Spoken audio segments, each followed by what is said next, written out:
Hello students, नए lecture में आप सभी का स्वागत है। और आज हम लोग करने वाले हैं प्राइस इलास्टिसिटी ऑफ डिमांड। तो बच्चों, प्राइस इलास्टिसिटी ऑफ डिमांड होता क्या है, चलो स्टार्ट करते हैं। फर्स्ट टॉपिक है meaning of price elasticity of demand, यानी कि प्राइस इलास्टिसिटी ऑफ डिमांड क्या होता है। तो कहेंगे price elasticity of demand is a measure of how much the quantity demanded of a good or service changes in response to change in its price.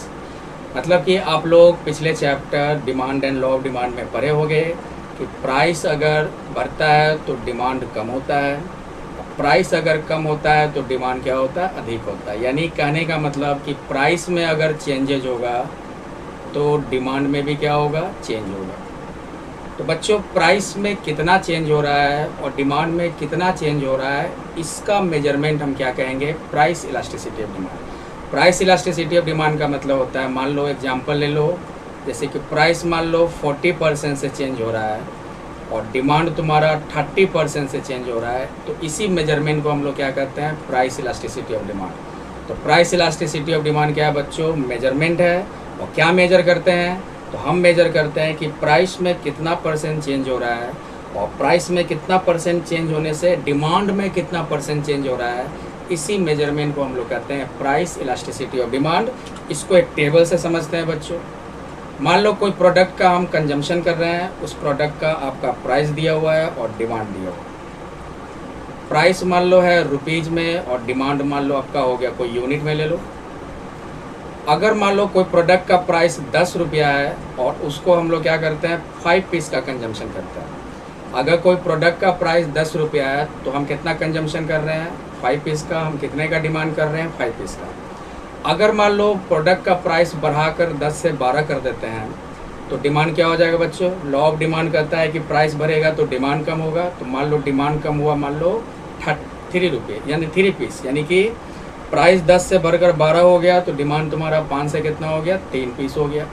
अब यहाँ पे देख रहे हो कि प्राइस भी चेंज हो रहा है और प्राइस के चेंज होने से डिमांड भी चेंज होगा। तो अब बच्चों हम लोग को क्या करना है, इसका मेजरमेंट करना है। तो देखो मेजरमेंट क्या करते हैं, प्राइस 10 से 12 कितना रुपया चेंज हुआ, 2 रुपया। अब बच्चों 10 का 12 मतलब 2 रुपया चेंज हो रहा है, तो 10 का 2 कितना परसेंट हो गया, 20%। यानी कि प्राइस जो है वो 20% से चेंज हो रहा है। डिमांड देख लेते हैं बच्चों, 5 था पहले, अब हमारा डिमांड कितना हो गया, 3 पीस का। कितने पीस का डिमांड हमारा चेंज हुआ, 2 पीस का। तो 5 पीस का 2 पीस कितना परसेंट हो गया, 40%। तो 40% हमारा डिमांड चेंज हो रहा है बच्चों। तो क्या देख रहे हो कि प्राइस हमारा 20% से चेंज हो रहा है तो डिमांड हमारा 40% से चेंज हो रहा है। इसी मेजरमेंट को कहते हैं प्राइस इलास्टिसिटी ऑफ डिमांड। और बच्चों ये कौन सा डिमांड है, प्राइस डिमांड, क्योंकि प्राइस डिमांड में मेन फैक्टर हम लोग क्या यूज करते हैं, प्राइस फैक्टर की यूज करते हैं। तो बच्चों इलास्टिसिटी ऑफ डिमांड 3 टाइप का होता है। एक होता है प्राइस इलास्टिसिटी ऑफ डिमांड,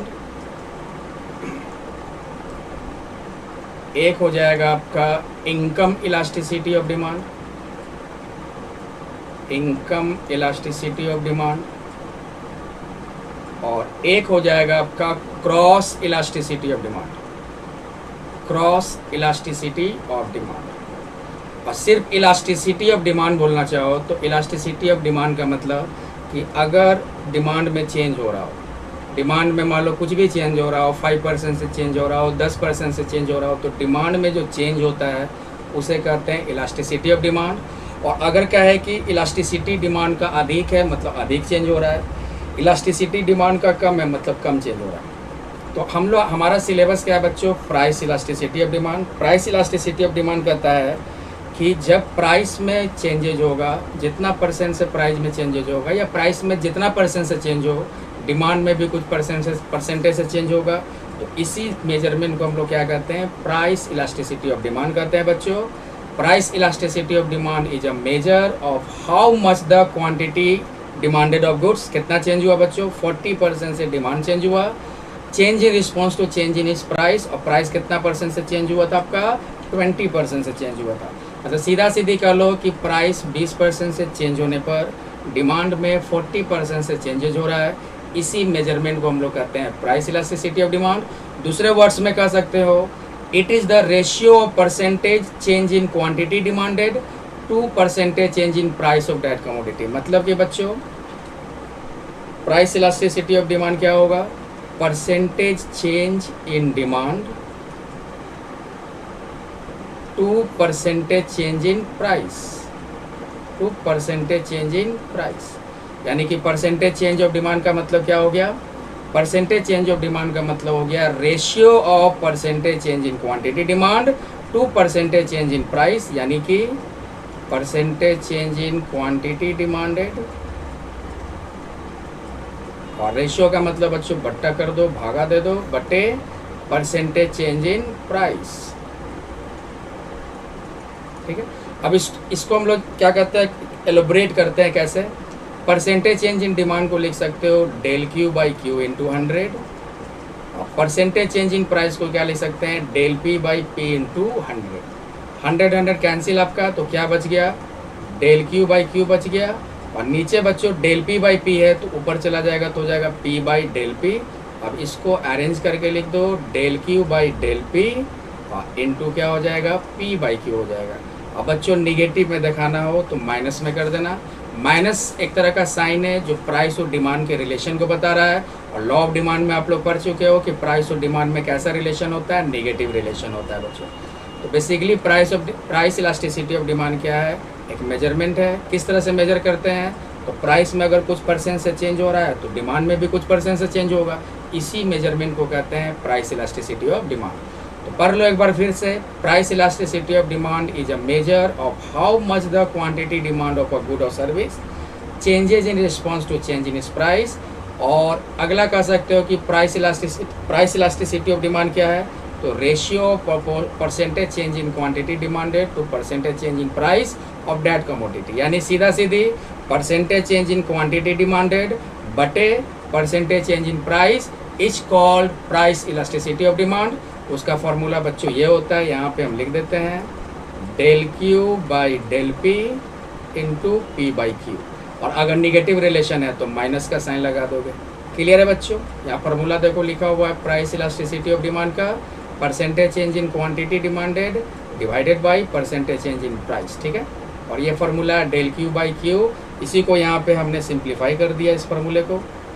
तो बच्चों प्राइस इलास्टिसिटी ऑफ डिमांड क्या है, एक तरह का मेजरमेंट है जिसमें हम मेजर करते हैं कि प्राइस में कितना परसेंट से चेंज हो रहा है और डिमांड में कितना परसेंट से चेंज हो रहा है।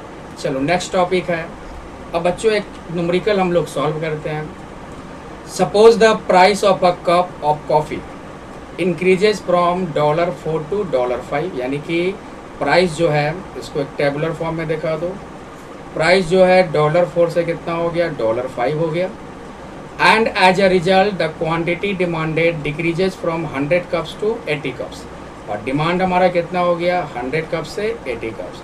इसको समझो बच्चों, अगर प्राइस $4 था तो कितने का डिमांड हो रहा था, 100 कप का। अगर प्राइस बढ़कर $4 से $5 हो गया तो डिमांड क्या हो गया, घट के 100 से 80 कप हो गया। आपको बच्चों निकालना है इलास्टिसिटी ऑफ डिमांड। तो फार्मूला अभी हमने बताया ना, इलास्टिसिटी ऑफ डिमांड कैसे निकालोगे, del Q by del P into P by Q, del Q by del P into P by Q. Del Q का मतलब चेंज इन डिमांड, तो देखो बच्चों 100 से 80 हो गया, मतलब डिक्रीज हुआ है आपका 20 से, तो -20, और डिवाइडेड बाई डेल पी का मतलब हो गया चेंज इन प्राइस, तो 4 से 5 हो गया, यानी कि +1 आपका बड़ा, +1 नहीं भी लिखोगे प्लस तो चलेगा, इंटू पी का मतलब हो गया इनिशियल प्राइस, शुरू में क्या प्राइस था, तो शुरू में प्राइस कितना है $4, और डिवाइडेड बाई क्वांटिटी, क्यू मतलब इनिशियल क्वांटिटी, शुरू में कितना क्वांटिटी था 100। अब इसको सॉल्व कर देते हैं बच्चों, कितना हो जाएगा, ऊपर हो जाएगा -80 और नीचे हो जाएगा 100, और आपका हो गया कितना, माइनस साइन है इसको अलग रख दो, 8/10 यानी कि -0.8 हो गया बच्चों। माइनस मतलब क्या है कि प्राइस और डिमांड में निगेटिव रिलेशन है। देखो प्राइस इंक्रीज हो रहा है तो डिमांड डिक्रीज हो रहा है, तो निगेटिव रिलेशन आएगा ही। तो प्राइस इलास्टिसिटी ऑफ डिमांड हमारा कितना आ गया, 0.1, मतलब 1 से कम आया। तो बच्चों ये एग्जाम्पल था, तो कोई पूछे प्राइस इलास्टिसिटी ऑफ डिमांड या एग्जाम में तो आप लोग लिख दोगे। एग्जाम में अगर सिंपली इस तरह से भी question they they elasticity of demand के बारे में, तो आप लोग को क्या निकालना है, प्राइस इलास्टिसिटी ऑफ डिमांड के बारे में ही लिखने हैं। हमारे सिलेबस में क्या है, प्राइस इलास्टिसिटी ऑफ डिमांड पढ़ना है बच्चों। चलो नेक्स्ट टॉपिक है difference between price elasticity of demand and law of demand. Law of demand आप लोग को पता है, लॉ ऑफ डिमांड क्या है कि प्राइस अगर इंक्रीज होगा तो डिमांड डिक्रीज होगा, और प्राइस अगर डिक्रीज होगा तो डिमांड इंक्रीज होगा, if other things being equal. ठीक है, पिछले चैप्टर में पढ़े हो, जिन बच्चों का छूटा हुआ है जाकर प्ले लिस्ट में चेक कर सकते हो इकोनॉमिक्स का। तो अब if other things being equal, price बढ़ेगा तो डिमांड कम होगा, प्राइस कम होगा तो डिमांड बढ़ेगा। तो बच्चों ये था law of demand. Price elasticity of demand को डिफाइन अभी किया कि एक तरह का मेजरमेंट है। क्या मेजरमेंट करते हैं कि प्राइस में कितना परसेंट से चेंज हो रहा है और डिमांड में कितना परसेंट से चेंज हो रहा है। तो दोनों में डिफरेंसेस बच्चों देखते हैं। लॉ ऑफ डिमांड जो है ये उल्टा लिखा गया बच्चों। Law of demand qualitative statement है, यहाँ पे इसको सुधार लेना, क्वालिटेटिव स्टेटमेंट। क्वालिटेटिव स्टेटमेंट इसलिए क्योंकि यहाँ पे न्यूमेरिकल फैक्ट्स का यूज नहीं करते हैं, सीधे हम बोल देते हैं कि प्राइस बढ़ा तो डिमांड कम हुआ, प्राइस कम हुआ तो डिमांड बढ़ा। कहीं भी न्यूमेरिकल फैक्ट्स का यूज नहीं होता है। यहाँ पे ये नहीं बताया जा रहा है कि डिमांड कितना से चेंज हो रहा है, प्राइस कितना से चेंज हो रहा है। तो लॉ ऑफ डिमांड क्या है, क्वालिटेटिव स्टेटमेंट होता है, क्योंकि यहाँ पे न्यूमेरिकल फैक्ट नहीं है। लेकिन बच्चों इलास्टिसिटी ऑफ डिमांड में हम लोग मेजर किए कि प्राइस 40% से चेंज हो रहा है तो डिमांड 20% से चेंज हो रहा है। तो यहाँ पे न्यूमेरिकल फैक्ट्स यूज हो रहे हैं। तो ये हमारा कौन सा स्टेटमेंट हो गया, क्वांटिटेटिव स्टेटमेंट। तो लॉ ऑफ डिमांड क्या है, क्वालिटेटिव स्टेटमेंट, और इलास्टिसिटी ऑफ डिमांड क्या हो गया, क्वांटिटेटिव स्टेटमेंट। सेकेंड बच्चों हम लोग देखते हैं जनरल केसेस में देखा गया है कि लॉ ऑफ डिमांड क्या बताता है कि प्राइस और डिमांड में निगेटिव रिलेशन, यानी कि नॉर्मल केस में देखा गया है कि अगर गुड्स का प्राइस बढ़ेगा तो डिमांड कम होगा, गुड्स का प्राइस कम होगा तो डिमांड बढ़ेगा। यही लॉ ऑफ डिमांड है। यानी कि जनरल कंडीशन में लॉ ऑफ डिमांड बताता है कि प्राइस और डिमांड में अपोजिट रिलेशन होता है, इन्वर्स रिलेशन होता है। मतलब इस तरह से price is inversely proportion to quantity demanded. ये लॉ ऑफ डिमांड है नॉर्मल केसेस में। लेकिन इलास्टिसिटी ऑफ डिमांड क्या हो सकता है बच्चों, पॉजिटिव भी हो सकता है और निगेटिव भी हो सकता है। ठीक है, लेकिन प्राइस इलास्टिसिटी ऑफ डिमांड में मैक्सिमम केसेस में देखा गया है निगेटिव होता है। लेकिन otherwise income elasticity of demand, cross elasticity of demand में इलास्टिसिटी ऑफ डिमांड क्या होता है, पॉजिटिव भी होता है, नेगेटिव भी होता है। लेकिन प्राइस इलास्टिसिटी ऑफ डिमांड में मैक्सिमम केसेस में देखा गया है कि वो नेगेटिव होता है बच्चों। तो ये सेकंड डिफरेंस हो गया। लॉ ऑफ डिमांड क्या है, क्या बताता है कि प्राइस और डिमांड में इन्वर्स रिलेशन होता है, नेगेटिव रिलेशन होता है। लेकिन इलास्टिसिटी ऑफ डिमांड क्या बताता है कि प्राइस और डिमांड में पॉजिटिव रिलेशन भी हो सकता है और नेगेटिव भी। यानी इलास्टिसिटी ऑफ डिमांड पॉजिटिव भी हो सकता है और नेगेटिव भी। थर्ड है बच्चों, लॉ ऑफ डिमांड में केवल प्राइस डिमांड को हम लोग एक्सप्रेस करते हैं, क्योंकि लॉ ऑफ डिमांड सीधा कह रहा है कि प्राइस बढ़ेगा डिमांड कम होगा, प्राइस घटेगा डिमांड बढ़ेगा, और अदर थिंग्स बीइंग इक्वल है, मतलब अदर फैक्टर्स कांस्टेंट है। तो लॉ ऑफ डिमांड केवल प्राइस डिमांड को एक्सप्रेस करता है। लेकिन इलास्टिसिटी ऑफ डिमांड आपका प्राइस डिमांड के अलावा और भी डिमांड को एक्सप्रेस करता है, जैसे इनकम डिमांड, क्रॉस डिमांड। तो इनकम डिमांड में अगर मेजरमेंट कर रहे हो तो क्या कहलाएगा, income elasticity of demand. Cross demand में मेजरमेंट कर रहे हो तो क्या कहलाएगा, cross elasticity of demand. Price demand में मेजरमेंट कर रहे हो तो प्राइस इलास्टिसिटी ऑफ डिमांड। तो इलास्टिसिटी ऑफ डिमांड क्या है बच्चों, इलास्टिसिटी ऑफ डिमांड में केवल प्राइस डिमांड को नहीं एक्सप्रेस करता, और भी डिमांड को एक्सप्रेस करता है, जैसे इनकम डिमांड, क्रॉस डिमांड। लेकिन लॉ ऑफ डिमांड केवल और केवल प्राइस और डिमांड के रिलेशन को ही एक्सप्रेस करता है। तो बच्चों ये था डिफरेंस इलास्टिसिटी ऑफ डिमांड और लॉ ऑफ डिमांड में। एग्जाम में क्वेश्चन पूछे what is elasticity of demand या what is price elasticity of demand, दोनों का सेम मतलब बच्चों। चलो नेक्स्ट अब हम लोग सीखेंगे degrees of price elasticity of demand. तो प्राइस इलास्टिसिटी ऑफ डिमांड को 5 डिग्रीज में बांटा गया है। फर्स्ट है परफेक्टली इलास्टिक डिमांड, सेकेंड है perfectly in elastic demand, third है रिलेटिवली इलास्टिक डिमांड, फोर्थ है relatively inelastic demand, fifth है यूनिटरी इलास्टिक डिमांड। तो प्राइस इलास्टिसिटी ऑफ डिमांड में कितने डिग्रीज होते हैं, 5 डिग्रीज होते हैं। एक एक करके सबको पढ़ते हैं। तो फर्स्ट बच्चों आपका क्या है, परफेक्टली इलास्टिक डिमांड। देखो यहाँ पे सिंपल सा एक इक्वेशन समझाते हैं। परफेक्टली इलास्टिक डिमांड क्या होता है, जैसे मान लो ये हो गया वाई एक्सिस और ये हो गया तुम्हारा X axis. Okay, Y axis पे हम लोग प्राइस को दिखाएंगे और एक्स एक्सिस पे हम किसको दिखाएंगे, क्वांटिटी डिमांडेड। मान लो सपोज करो प्राइस आपका पी है और डिमांड मान लो क्यू है। मान लो एक सर्टेन प्राइस पर सर्टेन डिमांड दे दिए। अब बच्चों परफेक्टली इलास्टिक डिमांड कब होगा, तो जब प्राइस में कुछ भी चेंजेज ना हो। Del P by P equal 0 का मतलब कि प्राइस में कुछ भी चेंजेज नहीं है, प्राइस कांस्टेंट है, केवल डिमांड चेंज हो रहा है। मतलब सेम प्राइस पर डिमांड बढ़ रहा है, सेम प्राइस पर डिमांड कम हो रहा है। तो सपोज करो ये जैसे प्राइस हो गया P, इसी प्राइस पे मान लो डिमांड बढ़कर Q1 हो गया और इसी प्राइस पर डिमांड घटकर Q2 हो गया। तो पहले तो एक चीज़ आप लोग ध्यान में रखो कि ये जो डायग्राम बना इसको ये जो आपका कर्व बना इसको कहते हैं डिमांड कर्व। तो परफेक्टली इलास्टिक डिमांड में डिमांड कर्व जो होगा किसके पैरेलल बन रहा है, एक्स एक्सिस के पैरेलल बन रहा है। किसके पैरेलल, एक्स एक्सिस के पैरेलल बन रहा है। और परफेक्टली इलास्टिक डिमांड का मतलब कि प्राइस में कुछ भी चेंजेज ना हो, या चेंज हो तो एकदम बहुत कम चेंज हो, लेकिन डिमांड में आपका चेंजेज हो रहा है। वैसे इलास्टिसिटी ऑफ डिमांड को क्या कहते हैं, परफेक्टली इलास्टिक डिमांड।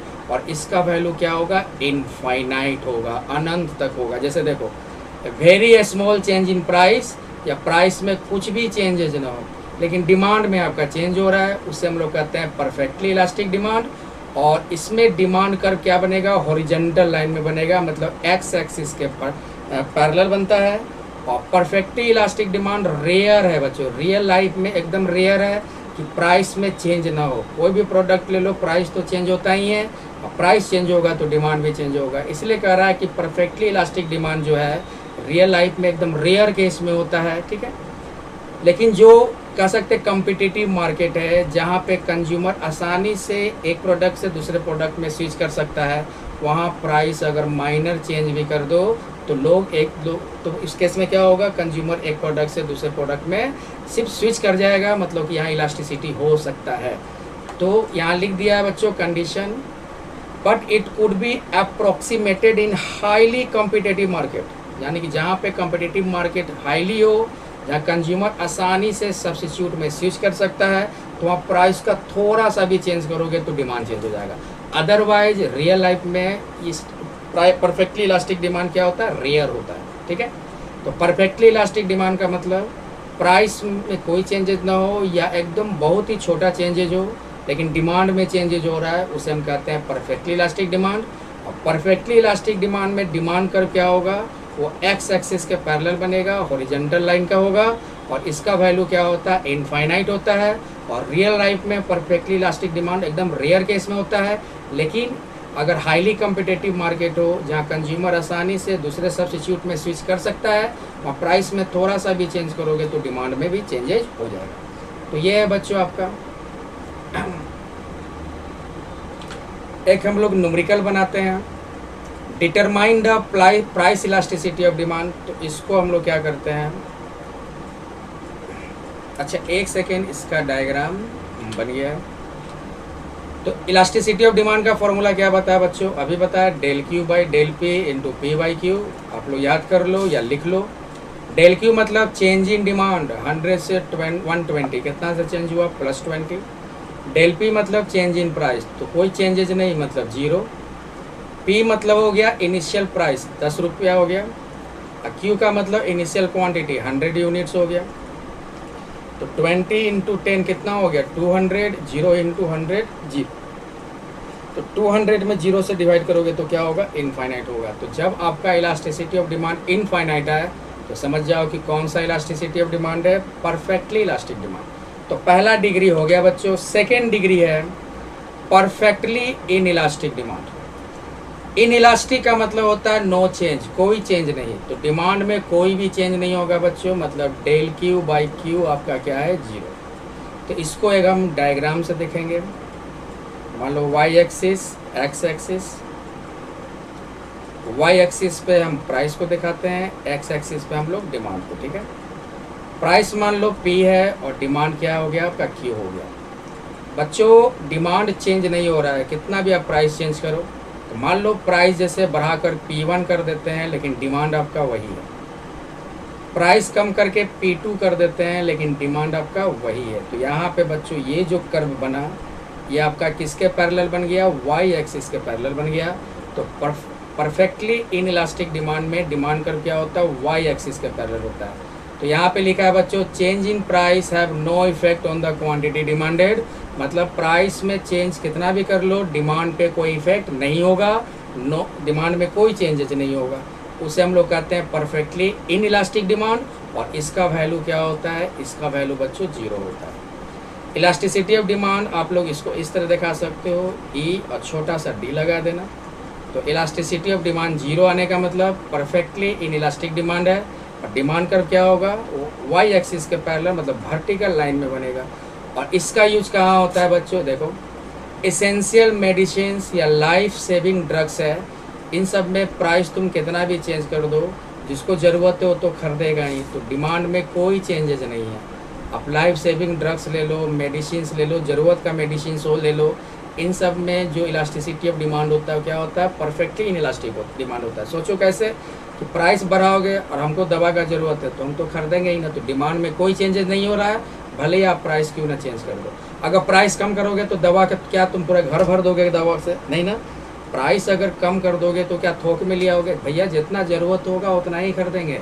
तो प्राइस के कम करो या प्राइस आप अधिक करो, डिमांड पे कोई इफेक्ट नहीं पड़ रहा है, जितना ज़रूरत है उतना तो हम कंज्यूम करेंगे ही। तो इसमें वही चीज़ है कि प्राइस तो चेंज हो रहा है लेकिन डिमांड में कोई चेंजेस नहीं हो रहा है। ऐसे इलास्टिसिटी ऑफ डिमांड को कहते हैं परफेक्टली इन इलास्टिक डिमांड, और इसका वैल्यू क्या होगा, 0 होगा। और डिमांड कर्व क्या होगा, वर्टिकल लाइन में बनेगा बच्चों, ठीक है।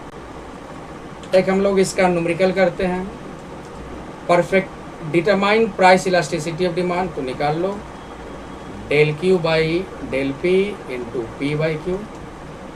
डेल क्यू मतलब चेंज इन डिमांड कितना से हो रहा है, 100 कोई चेंजेस नहीं, 0। और डेल पी मतलब चेंज इन प्राइस 10 से 19 हुआ मतलब +9। पी का मतलब हो गया शुरू का प्राइस कितना है 10, और क्यू मतलब हो गया शुरू का क्वांटिटी कितना हो गया 100। तो ऊपर 0 नीचे 900 मतलब 0 बच्चों। तो 0 आने का मतलब क्या है, कौन सा इलास्टिसिटी ऑफ डिमांड है, परफेक्टली इन इलास्टिक डिमांड है। चलो नेक्स्ट, थर्ड डिग्री है बच्चों रिलेटिवली इलास्टिक डिमांड। देखो रिलेटिवली इलास्टिक डिमांड क्या होगा, change in demand is greater than change in price. इसको एक डायग्राम से समझते हैं हम लोग। ये हो गया एक्स वाई, वाई पे हम प्राइस को दिखाएंगे, एक्स पे हम लोग डिमांड को दिखाएंगे। मान लो जैसे प्राइस है आपका पी और डिमांड मान लो क्यू, पी प्राइस पे डिमांड आपका क्यू हो गया मान लो। अब जैसे प्राइस हम बढ़ाते हैं 40% से और डिमांड हमारा कम हो गया 60% से, समझना बच्चों, प्राइस कितना परसेंट से बढ़ा, प्राइस बढ़ा 40% और डिमांड कम हो गया बच्चों 60% से। तो क्या देख रहे हो कि प्राइस जो है वो 40% से चेंज हो रहा है लेकिन उससे अधिक डिमांड चेंज हो जा रहा है। तो ऐसे इलास्टिसिटी ऑफ डिमांड को कहते हैं रिलेटिवली इलास्टिक डिमांड। एक और देख लेते हैं, प्राइस मान लो 20% से कम हुआ और डिमांड क्या है 40% से बढ़ गया। यहाँ पे देख लो प्राइस जो है आपका 20% से डिक्रीज हुआ लेकिन डिमांड जो है 40% से इंक्रीज हुआ।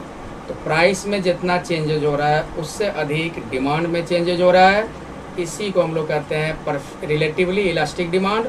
और इसका वैल्यू जो होगा 1 से अधिक होगा बच्चों। एक बार पढ़ लेते हैं, change in price elastic change in price leads to a more than proportional change in quantity demand.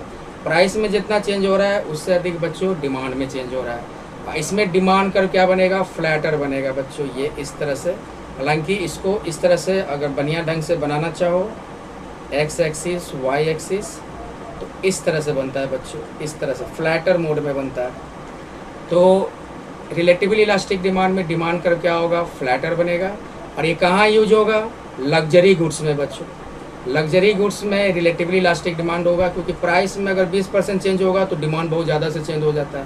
तो लग्जरी गुड्स या जो ज़रूरत का आइटम नहीं है, कंफर्टेबल आइटम्स है, जैसे इलेक्ट्रॉनिक्स हो गया, कपड़ा हो गया, ब्रांडेड कपड़ा हो, कपड़ा में भी कौन सा बच्चों, ब्रांडेड कपड़ा हो गया। यहाँ पे क्या होता है कि प्राइस चेंज होने पर डिमांड चेंज हो जाता है, लेकिन अगर मेजरमेंट करोगे तो प्राइस में जितना चेंज होता है उससे अधिक डिमांड में चेंज हो जाता है। तो luxury goods, non essential items, जैसे ब्रांडेड क्लॉथिंग हो गया, इलेक्ट्रॉनिक्स का सामान हो गया, इन सब में कौन सा इलास्टिसिटी ऑफ डिमांड होगा, रिलेटिवली इलास्टिक डिमांड होगा। चलो बच्चों एक हम क्वेश्चन करते हैं। Determine price elasticity of demand, ये प्राइस हो गया और डिमांड हो गया। चलो निकालते हैं। Del Q by del P into P by Q. Del Q मतलब चेंज इन डिमांड, 10 से 15 कितना चेंज हुआ, 5 से प्लस में। और डेल पी मतलब चेंज इन प्राइस, 5 से 4 हो गया मतलब -1, एक घट गया ना, डिक्रीज हो रहा है। पी का मतलब शुरू का प्राइस कितना है, 5। क्यू मतलब शुरू का डिमांड कितना है, 10। अब इसको करोगे तो ऊपर 10 हो गया, ऊपर 25, माइनस को ऊपर ले आओ और डिवाइडेड बाई 10 कितना हो गया, -2.5। माइनस बच्चों रिलेशन को बताता है, तो माइनस को हाइड कर लो, माइनस देखना ही नहीं है, माइनस बस साइन है तो प्राइस और डिमांड में निगेटिव रिलेशन होता है। हमारा देखो वैल्यू कितना है बच्चों, 2.1 यानी 1 से अधिक आ गया, मतलब कौन सा इलास्टिसिटी है, रिलेटिव इलास्टिक डिमांड है बच्चों, ठीक है। नेक्स्ट 4th नंबर डिग्री है रिलेटिवली इन इलास्टिक डिमांड। इसमें उल्टा होगा बच्चों, इसमें क्या होगा, डेल क्यू बाई क्यू। अच्छा एक से रुकना, हाँ ठीक है। Del Q by Q is less than del P by P, मतलब प्राइस अगर 40% से चेंज हो रहा है तो डिमांड उससे कम प्रोपोर्शन में चेंज होगा। मान लो 30% से डिमांड चेंज हो रहा है, तो इसको एक हम लोग डायग्राम से समझते हैं। ये आपका y एक्सिस और ये क्या हो गया, x एक्सिस। मान लो प्राइस P हो गया और डिमांड क्या हो गया, Q हो गया। प्राइस मान लो हम 20% से बढ़ाते हैं तो डिमांड हमारा क्या होगा, 40% से बढ़ गया। मान लो क्या देख रहे हो, प्राइस हम 20%, सॉरी उल्टा कर दिए बच्चों, सॉरी इसको थोड़ा हम चेंज कर देते हैं। प्राइस अधिक चेंज होगा यहाँ पे बच्चों, प्राइस अधिक चेंज होगा। एक सेकंड, ये हो गया तुम्हारा y एक्सिस और ये हो गया x एक्सिस। प्राइस P और डिमांड क्या हो गया, Q हो गया। प्राइस मान लो 40% से इंक्रीज कर रहा है और डिमांड जो है तुम्हारा 20% से या 10% से इंक्रीज कर रहा है। प्राइस कितना से इंक्रीज हुआ, 40%, और डिमांड जो है 10% से डिक्रीज हुआ। तो देखो क्या चेंज अधिक हो रहा है प्राइस में ना। उसी तरह प्राइस मान लो 30% से डिक्रीज हुआ और डिमांड जो है 20% से इंक्रीज हो गया। डिमांड 20% से इंक्रीज हुआ और प्राइस 30% से डिक्रीज हुआ। देखो बच्चों इस तरह से कर्व बन जाएगा, इसको कहते हैं स्टीपर। क्या कहते हैं, स्टीपर।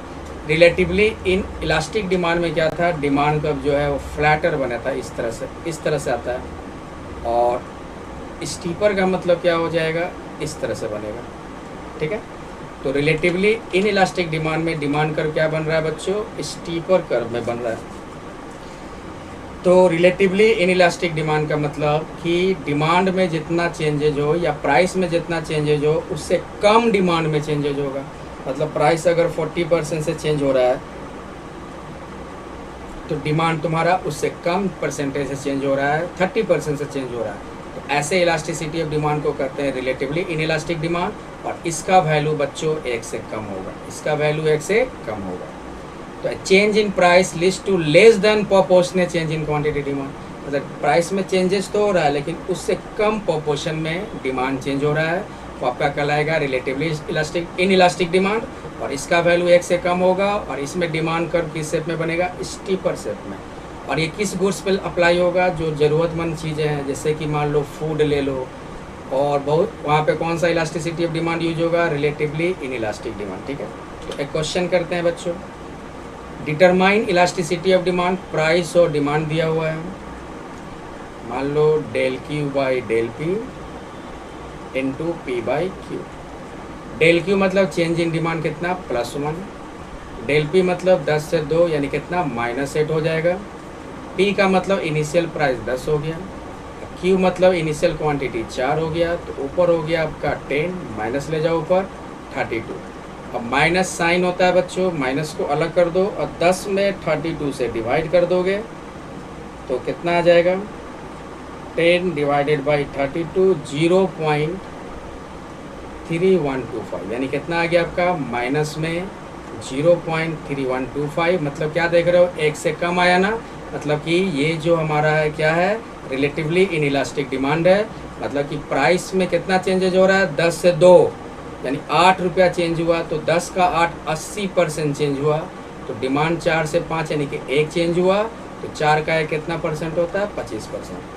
तो किस में चेंजेज अधिक है, डिमांड में, किसकी तुलना में, सॉरी किस में चेंजेज अधिक है, प्राइस में, किसकी तुलना में, डिमांड में। तो ऐसे इलास्टिसिटी को कहते हैं रिलेटिवली इन इलास्टिक डिमांड, और इसका वैल्यू 1 से कम होगा। और इसमें डिमांड कर किस में बनता है, स्टीपर। इसका डिमांड कर क्या कहलाएगा, steeper. Next, unitary elastic demand, इसका वैल्यू क्या होगा, 1 के इक्वल होगा बच्चों, सिंपल है। इसमें देखो सीधा सीधी, del Q by Q equal del P by P. जैसे सपोज करो ये Y axis, X axis, X axis पर डिमांड को दिखाएंगे, वाई एक्सिस पे प्राइस को। प्राइस मान लो पी है और डिमांड क्यू हो गया, ठीक है। प्राइस अगर बढ़ेगा तो डिमांड कम होगा। तो मान लो प्राइस 10% से बढ़ा और डिमांड तुम्हारा 10% से कम हुआ, या प्राइस मान लो 15% से कम होगा और डिमांड तुम्हारा क्या है, 15% से अधिक हुआ। तो जहाँ पे चेंज इन डिमांड और चेंज इन प्राइस का सेम प्रोपोर्शन में हो, सेम परसेंटेज में हो, प्राइस 40% से चेंज हो रहा है तो डिमांड भी 40% से चेंज हो रहा है, इसको कहते हैं यूनिटरी इलास्टिक डिमांड या यूनिट इलास्टिक डिमांड। और इसका वैल्यू क्या होगा, 1 के पैरेलल होगा, ठीक है। और इसमें जो शेप बनता है बच्चों, इसको कहते हैं रेक्टेंगुलर हाइपरबोला। बच्चों एमसीक्यू में पूछ सकता है, आपको ध्यान रखना होगा। तो यूनिटरी इलास्टिक डिमांड में डिमांड कर्व किस शेप में बनेगा, रेक्टेंगुलर हाइपरबोला में। थोड़ा इस तरह से कर दो, इस तरह से बनता है, ठीक है। तो यही हो था बच्चों आपका 5 डिग्रीज। एक हम लास्ट क्वेश्चन कर लेते हैं। इलास्टिसिटी ऑफ डिमांड मेजर करना, फॉर्मूला लिख दो, del Q by del P into P by Q. Del Q मतलब चेंज इन डिमांड, 100 से 50 कम हुआ माइनस में, और डेल पी मतलब चेंज इन प्राइस, 10 से 15 5 चेंज हुआ प्लस में, 5 इंक्रीज हो रहा है प्लस में रखेंगे। पी मतलब शुरू का प्राइस कितना हो गया, 10, और क्यू मतलब शुरू का डिमांड हो गया 100। तो ऊपर देखो -500, नीचे भी 500, कट कर कितना हो गया 1, माइनस बच्चों साइन है 1, यानी कि ई का वैल्यू क्या है, 1 आया। मतलब कौन सा इलास्टिसिटी, यूनिटरी इलास्टिक डिमांड हो गया बच्चों। तो बच्चों यहाँ तक क्लियर है। अब चलो करते हैं, ये समरी आप लोग देख लोगे, समरी आप लोग पढ़ लोगे। Next, methods of measuring price elasticity of demand. Elasticity of demand को हम कितने मेथड से मेजर करते हैं, तो 3 मेथड है बच्चों। एक है परसेंटेज मेथड या प्रोपोर्शनेट मेथड, सेकेंड है ज्योमेट्रिक मेथड या पॉइंट इलास्टिसिटी मेथड, और थर्ड है टोटल एक्सपेंडिचर मेथड, जिसको हम लोग टोटल रेवेन्यू मेथड भी कहते हैं। देखो जैसे कि हम कोई सामान खरीदें, मान लो 10 पीस खरीदे 10 के रेट से, 10 पीस खरीदे कितने के रेट से, 10 के रेट से, तो कितना हो गया 100 रुपया। तो ये हम खरीदे तो मेरे लिए खर्चा हो गया, लेकिन सेलर ने तो रिसीव किया ना, तो सेलर के लिए क्या हो गया, ये रेवेन्यू हो गया। तो बायर के तरफ से किया गया खर्चा, सेलर के तरफ से क्या होता है, रेवेन्यू होता है। इसलिए total expenditure equal total revenue. एक तरफ से अगर हम देख रहे हैं तो एक्सपेंडिचर मान रहे हैं, तो दूसरे तरफ से देखेंगे तो क्या मानेंगे, रेवेन्यू। मतलब बायर के तरफ से देखेंगे तो खर्चा, सेलर के तरफ से देखेंगे तो रेवेन्यू। तो टोटल एक्सपेंडिचर मेथड कर लो या टोटल रेवेन्यू मेथड कर लो। तो 3 मेथड से हम लोग प्राइस इलास्टिसिटी ऑफ डिमांड को मेजर करते हैं। पहला मेथड पढ़ते हैं, पहले परसेंटेज मेथड। परसेंटेज मेथड या प्रोपोर्शनेट मेथड, देखो इस मेथड में क्या करते हैं बच्चों, हम लोग फार्मूला यूज करते हैं बस। परसेंटेज मेथड पॉपुलर मेथड है, सबसे ज़्यादा यूज होने वाला मेथड है जब हम लोग प्राइस इलास्टिसिटी ऑफ डिमांड निकालते हैं। तो इस मेथड में क्या करते हैं, तो पढ़ लेते हैं बच्चों। द परसेंटेज या proportionate method calculates the price elasticity of demand by dividing the percentage change in quantity demanded, यानी कि ये वाला, by the percentage change in price, यानी सीधा सीधी परसेंटेज मेथड में इलास्टिसिटी ऑफ डिमांड को मेजर करने के लिए क्या करते हैं, फार्मूला यूज करते हैं। फार्मूला क्या होगा, percentage change in quantity demanded, और डिवाइडेड बाई क्या होगा, परसेंटेज चेंज इन प्राइस। तो इस फार्मूले के मदद से हम लोग क्या करते हैं, इलास्टिसिटी ऑफ डिमांड निकाल लेते हैं। अब इसको बच्चों हम लोग एक्सप्लेन कर देंगे, जैसे स्टार्टिंग में कहते हैं del Q by Q into 100 ये फार्मूला हो गया percentage change in quantity demand, और del P by P into 100 ये हो गया परसेंटेज चेंज इन प्राइस। अब इसको सिंप्लीफाई करोगे तो लास्ट में क्या आया था, del Q by del P into P by Q, ठीक है। और अगर माइनस का साइन आ रहा है मतलब कोई रिलेशन है, नेगेटिव रिलेशन है। इस मेथड को किसने प्रोपाउंड किया था, प्रोफेसर फ्लक्स। तो जनरल केस में, नॉर्मल केस में इलास्टिसिटी ऑफ डिमांड को मेजर करने के लिए कौन सा मेथड ज़्यादा यूज होगा, परसेंटेज मेथड, ठीक है बच्चों। आप लोग इसका आंसर कैसे दोगे, तो इस तरह से डिफाइन कर देना, फार्मूला लिख देना बच्चों, फार्मूले को इस तरह से एलोबरेट कर देना। फार्मूला लिख कर लिख देना, डेल क्यू मतलब change in quantity demanded, Q का मतलब ओरिजिनल क्वांटिटी डिमांड या initial quantity demanded, del P मतलब क्या हो जाएगा, चेंज इन प्राइस, और पी मतलब ओरिजिनल प्राइस या इनिशियल प्राइस। इसको एक एग्जांपल से समझना चाहो तो समझ लो कि किसी प्रोडक्ट का प्राइस है 50 से 55 हो गया, मतलब 10% से चेंज हुआ, तो इलास्टिसिटी ऑफ डिमांड हम कैसे निकालते हैं बच्चों, percentage change in quantity demanded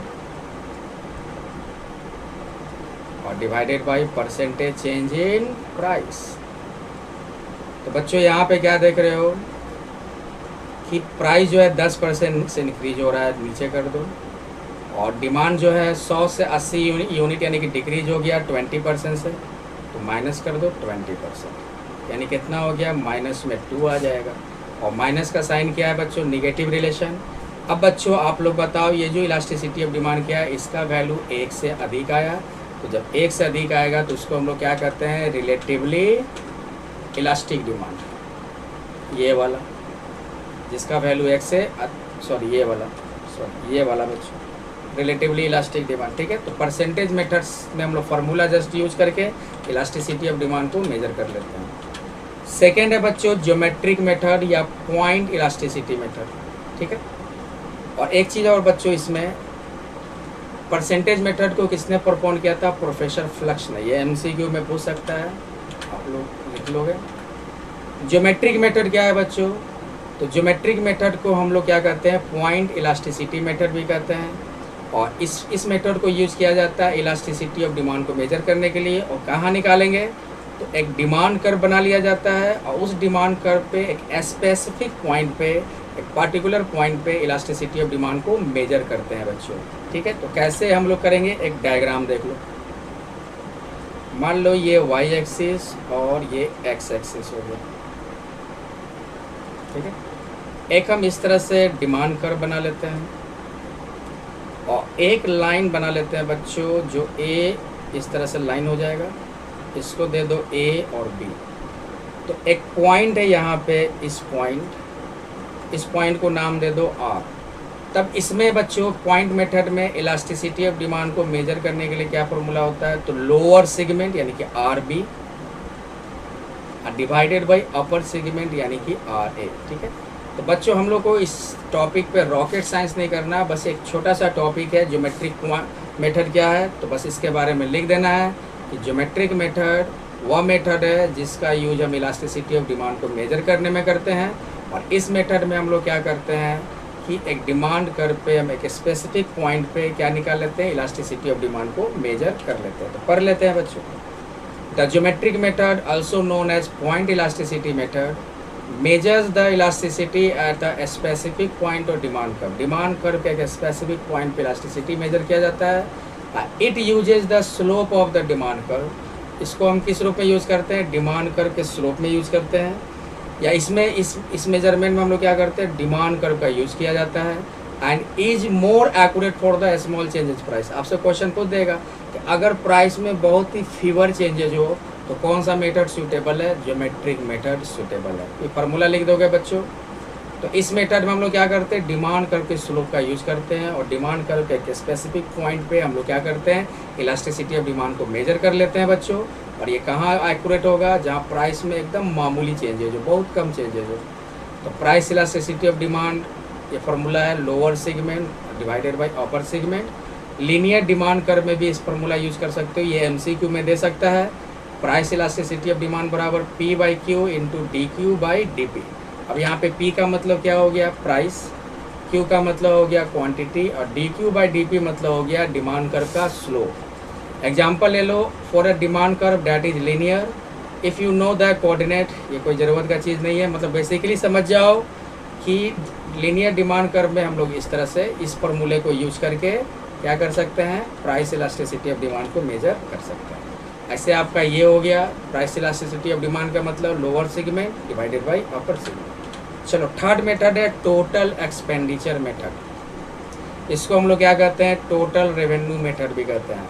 तो एक लाइन तो तुम खुद से लिख सकते हो कि इस मेथड का यूज इलास्टिसिटी ऑफ डिमांड को मेजर करने में किया जाता है। तो देखो इसमें क्या करते हैं, टोटल एक्सपेंडिचर और total revenue method assesses elasticity by examining changes in total revenue. इसमें इलास्टिसिटी ऑफ डिमांड को कैसे मेजर करते हैं, तो टोटल एक्सपेंडिचर को आइडेंटिफाई करके एसेस करके। तो सबसे पहले जब तक टोटल एक्सपेंडिचर नहीं निकालोगे इस मेथड से आप इलास्टिसिटी ऑफ डिमांड नहीं मेजर कर सकते हो। तो बच्चों टोटल एक्सपेंडिचर कैसे निकालेंगे, तो सिंपल है इसका, टोटल एक्सपेंडिचर का हो जाएगा प्राइस इनटू क्वांटिटी। अगर मान लो कोई प्रोडक्ट का प्राइस है 10 रुपया और 100 पीस खरीद रहे हैं तो 1000 रुपये क्या हो गया टोटल एक्सपेंडिचर। और टोटल एक्सपेंडिचर को ही क्या कहेंगे, टोटल रेवेन्यू। अभी हम थोड़ी देर पहले बताया कि बायर के तरफ से खर्चा तो सेलर के तरफ से रेवेन्यू। तो सबसे पहले टोटल एक्सपेंडिचर मेथड से इलास्टिसिटी ऑफ डिमांड को निकालने के लिए हम लोग क्या करते हैं, टोटल एक्सपेंडिचर या टोटल रेवेन्यू निकाल लेंगे। कैसे निकालेंगे, प्राइस में क्वांटिटी से मल्टीप्लाई करके। और जब टोटल एक्सपेंडिचर निकल जाता है तब हम लोग मेजर करते हैं बच्चों। तो पहले देखो इलास्टिक डिमांड का मेजरमेंट कैसे होगा, ध्यान से सुनोगे बच्चों। अगर प्राइस डिक्रीज हो और टोटल एक्सपेंडिचर इंक्रीज कर रहा हो, या प्राइस आपका क्या हो इंक्रीज हो रहा हो और टोटल एक्सपेंडिचर डिक्रीज कर रहा है, क्या बोले बच्चों कि टोटल एक्सपेंडिचर निकाल रही है, अब उसका कंपेयर हम किससे करेंगे, प्राइस से करेंगे। और अगर प्राइस और टोटल एक्सपेंडिचर में अपोजिट रिलेशन है, मतलब प्राइस बढ़ रहा है और टोटल एक्सपेंडिचर कम हो रहा है, या प्राइस कम हो रहा है और टोटल एक्सपेंडिचर बढ़ रहा है, तब बच्चों कौन सा इलास्टिसिटी ऑफ डिमांड है, मोर देन 1, यानी कि आपका कह सकते हो ग्रेटर देन 1। यहाँ पे लिख दो आप लोग greater than 1, greater than 1 elastic demand, यानी कि यहाँ पे इलास्टिसिटी का वैल्यू क्या होगा, 1 से अधिक होगा बच्चों। इसको रिलेटिवली इलास्टिक डिमांड भी कह सकते हो। तो क्या बोले बच्चों, ध्यान से सुनना कि अगर प्राइस बढ़ रहा हो और टोटल एक्सपेंडिचर कम हो रहा हो, या प्राइस अगर कम हो रहा हो और टोटल एक्सपेंडिचर अधिक हो रहा हो, मीन्स प्राइस और टोटल एक्सपेंडिचर में अपोजिट रिलेशन है, तब कह सकते हैं कि इलास्टिसिटी ऑफ डिमांड क्या है, मोर देन 1 है, मतलब रिलेटिवली इलास्टिक डिमांड है। और वही बच्चों यहाँ पे देख लो कि प्राइस अगर इंक्रीज हो रहा है और टोटल एक्सपेंडिचर भी इंक्रीज हो रहा है, और प्राइस अगर डिक्रीज हो रहा है और टोटल एक्सपेंडिचर भी डिक्रीज हो रहा है, मतलब प्राइस और टोटल एक्सपेंडिचर में सेम रिलेशन, तो कह सकते हैं कि यहाँ पे इलास्टिसिटी ऑफ डिमांड का वैल्यू क्या हो गया, 1 से कम होगा, मतलब less than 1, less than 1, less than 1 मतलब रिलेटिवली इन इलास्टिक डिमांड हो गया। तो ये टोटल एक्सपेंडिचर मेथड से इलास्टिसिटी ऑफ डिमांड को निकालने के लिए पहले क्या करते हैं, टोटल एक्सपेंडिचर का कैलकुलेशन कर लेते हैं। और टोटल एक्सपेंडिचर कैसे निकालेंगे, तो प्राइस में क्वांटिटी से मल्टीप्लाई करके, और जब टोटल एक्सपेंडिचर हो निकल आएगा तो प्राइस से उसकी तुलना करोगे। और अगर प्राइस और टोटल एक्सपेंडिचर में अपोजिट रिलेशन है, मतलब प्राइस बढ़ रहा है टोटल एक्सपेंडिचर कम हो रहा है, प्राइस कम हो रहा है टोटल एक्सपेंडिचर बढ़ रहा है, तो इसका मतलब क्या है कि वो रिलेटिवली इलास्टिक डिमांड है या मोर देन 1 इलास्टिक डिमांड है। और वही उल्टा अगर सेम रिलेशन होता है, प्राइस भी बढ़ रहा है टोटल एक्सपेंडिचर भी बढ़ रहा है, प्राइस कम हो रहा है टोटल एक्सपेंडिचर भी कम हो रहा है, तब इलास्टिसिटी का वैल्यू क्या होगा, लेस देन 1 होगा, मतलब कि रिलेटिवली इन इलास्टिक डिमांड होगा।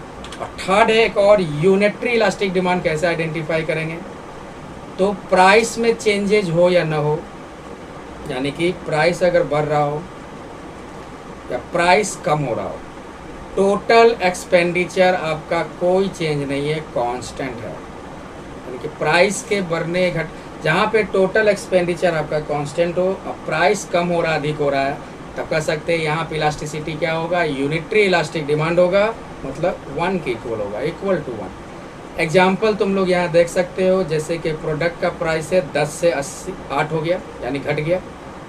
प्राइस बच्चों देखो, प्राइस जो है 10 हो गया, 8 हो गया, और क्वांटिटी तुम्हारा 50 से 70 हो गया, यानी कि डिमांड हो गया 50 से 70। तो पहले टोटल एक्सपेंडिचर निकाल लो बच्चों। टोटल एक्सपेंडिचर मेथड से इलास्टिसिटी ऑफ डिमांड को कैसे मेजर करेंगे? टोटल एक्सपेंडिचर निकालेंगे, TE। तो टोटल एक्सपेंडिचर कैसे निकालते हैं? फार्मूला बताया ना, प्राइस में क्वांटिटी से मल्टीप्लाई कर दो। 10 में 50 से करोगे तो कितना होगा? 5000। 8 में 500 होगा, सॉरी 500। 8 में 70 से करोगे 560। क्या देख रहे हो बच्चों? अब टोटल एक्सपेंडिचर हमारा आ गया और प्राइस से उसका कंपेयर करते हैं। तो देखो प्राइस क्या हो रहा है? डिक्रीज हो रहा है। प्राइस जो है डिक्रीज हो रहा है और टोटल एक्सपेंडिचर इंक्रीज कर रहा है। तो अपोजिट रिलेशन है ना, यानी कि प्राइस क्या हो रहा है? डिक्रीज कर रहा है, टोटल एक्सपेंडिचर अधिक हो रहा है। तो अभी हमने ये वाला बताया कि प्राइस क्या हो रहा है? डिक्रीज हो रहा है और टोटल एक्सपेंडिचर इंक्रीज हो रहा है। मतलब कौन सा इलास्टिसिटी है? रिलेटिवली इलास्टिक डिमांड, मतलब एक से अधिक इसका वैल्यू है, मोर देन 1 इलास्टिक डिमांड हो गया। क्लियर है ना बच्चों? अब हम लोग कुछ फैक्टर्स जानते हैं जो इलास्टिसिटी ऑफ डिमांड को अफेक्ट करता है। तो कहेंगे बहुत सारा फैक्टर्स है जो इलास्टिसिटी ऑफ डिमांड को मेजर करता है। एक फैक्टर आपके पास है नेचर ऑफ गुड्स। तो नेचर ऑफ गुड्स, क्योंकि गुड्स अलग अलग नेचर के होते हैं, तो गुड्स अलग अलग नेचर के, उसी हिसाब से इलास्टिसिटी ऑफ डिमांड प्रभावित होगा। तो पहले हम लोग देखते हैं नेचर ऑफ गुड्स में आपका कई तरह के हो सकता है, जैसे नेसेसिटी गुड्स या necessaries goods, luxury goods. Necessaries goods में क्या आ जाएगा? नेसेसरीज गुड्स में जैसे नमक हो गया, और लग्जरी गुड्स में क्या आ जाएगा? जैसे कोई कार ले लो। तो अलग अलग गुड्स का अकॉर्डिंग इलास्टिसिटी होगा। अब देखो नेसेसरीज गुड्स जो होते हैं, जैसे फूड हो गया, वाटर हो गया, ये सब डेली लाइफ में एकदम ज़रूरी है। तो इनका प्राइस कितना भी चेंज करो, ये डिमांड क्या होगा? चेंज नहीं होता। डिमांड क्या? इनइलास्टिक है। अब नमक का कीमत 15 से 20 हो गया तो हम कम खाने लगेंगे क्या? हम वही उतना ही खाएंगे जितना पहले खाते थे। मतलब कहने का मतलब डिमांड यहाँ कोई चेंज नहीं हो रहा, मतलब एकदम बहुत कम होगा चेंज। तो रिलेटिवली इनइलास्टिक डिमांड होता है, मतलब लेस देन 1।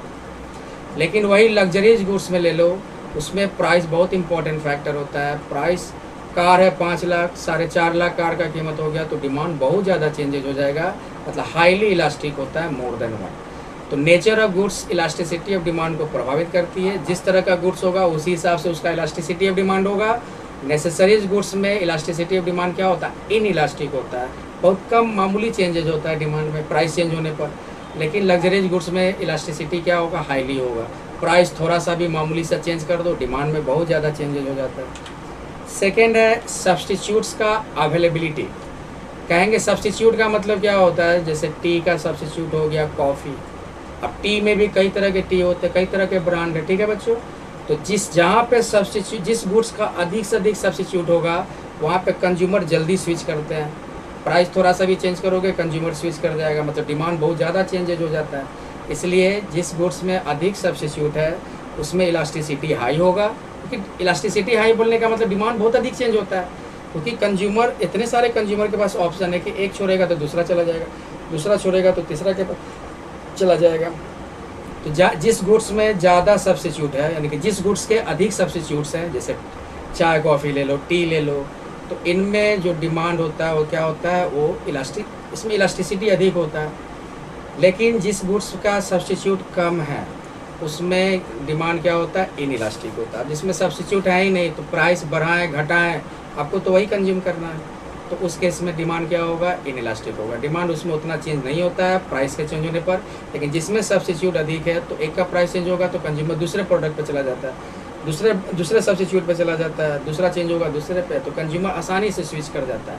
तो जहाँ कंज्यूमर आसानी से स्विच कर जाए वहाँ डिमांड चेंजेज अधिक हो रहे हैं, यानी कि वहाँ पे इलास्टिसिटी अधिक है। और जहाँ पे बच्चों या कह सकते हो जहाँ फीवर सब्स्टिट्यूट है, कम सब्स्टिट्यूट है, कोई ऑप्शन नहीं है, बहुत कम ऑप्शन है, तो आपको तो वही कंज्यूम करना है। तो प्राइस अगर थोड़ा सा बढ़ाएगा फिर भी आप उसी को कंज्यूम करोगे, मतलब डिमांड यहाँ चेंज एकदम मामूली होता है या ना के बराबर होता है, यानी कि डिमांड क्या है? इन इलास्टिक है। बच्चों इलास्टिक डिमांड बोलने का मतलब डिमांड में चेंज, और इन इलास्टिक डिमांड बोलने का मतलब डिमांड में एकदम चेंज नहीं या मामूली चेंज, ठीक है। तो जिस गुड्स में अधिक सब्स्टिट्यूट है उसमें इलास्टिसिटी ऑफ डिमांड अधिक होगा, हाई होगा, और जिस गुड्स में का सब्स्टिट्यूट नहीं है उसका इलास्टिसिटी बहुत कम होगा, इन इलास्टिक भी हो सकता है। Next, income level. Income level भी इलास्टिसिटी ऑफ डिमांड को प्रोवाइड करता है। जैसे किसी कंज्यूमर का इनकम हाई है तो उस केस में क्या करेगा, अगर यहाँ पे पढ़ लेते हैं, if a good represents a large portion of consumer income, जैसे हाउस, कार, तो इनका डिमांड क्या होगा, इलास्टिक होगा। क्योंकि प्राइस अधिक होगा तो क्या होगा, लोग क्या करेंगे, अपने इनकम के आधार पर ना कंज्यूम करेंगे।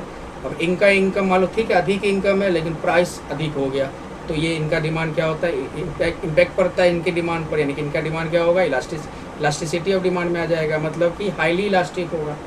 और जिनका इनकम कम है, जैसे वो लोग क्या करते हैं, जैसे सॉल्ट, मच्छी, दिया सलाई हो गया, इन लोग को तो खरीदेगा ही खरीदेगा इनकम कम होने पर भी। तो यहाँ पे डिमांड क्या है, इनइलास्टिक होता है, बहुत ही कम होता है। तो बेसिकली इनकम लेवल भी डिमांड को इफेक्ट करता है। ठीक है, जो ज़रूरत का चीज़ है, जैसे नमक हो गया, कपड़ा हो गया, ये प्राइस थोड़ा सा चेंज होने पे भी लोग उतना कंज्यूम तो करते ही हैं, अपना मिनिमम ज़रूरत तो पूरा करते हैं। तो जो चीज़ें मिनिमम ज़रूरत को पूरा करे उसमें डिमांड क्या होगा, एकदम ना के बराबर इलास्टिक होगा, इनइलास्टिक हो सकता है। लेकिन जो प्राइस के चेंज होने पर डिमांड में चेंजेज हो रहा है, ठीक है, कंज्यूमर के बजट के बाहर चला आया हो, तो वहाँ पे तो डिमांड बहुत ज़्यादा चेंज हो जाएगा, मतलब वहाँ डिमांड हाईली इलास्टिक होता है। एक होता है प्राइस लेवल, ये तो इम्पॉर्टेंट फैक्टर है जो इलास्टिसिटी ऑफ डिमांड को प्रोवाइड करेगा। हाई प्राइस है तो अगर हाई प्राइस है तो वहाँ पे इलास्टिसिटी ऑफ डिमांड अधिक होगा। और लो प्राइस है, लोग खरीद ही लेते हैं, लोगों को कोई फ़र्क नहीं पड़ता है। जैसे 1 रुपये का चीज़ है, अब वही चीज़ हो गया 2 रुपये, कोई फ़र्क पड़ेगा क्या, नहीं पड़ेगा। लेकिन 10 लाख का चीज़ है, अब वही हो गया मान लो 11 लाख, तो फ़र्क पड़ जाएगा बच्चों। तो इसमें यानी कि हाई प्राइस में इलास्टिसिटी हाईली होगा, और लो प्राइस में बच्चों क्या है, कोई फ़र्क नहीं पड़ता, तुम 1 से 2 रुपये कर दो, हम उतना ही डिमांड करेंगे। डिमांड यहाँ पे चेंज एकदम ना के बराबर होता है, इनइलास्टिक डिमांड होता है बच्चों।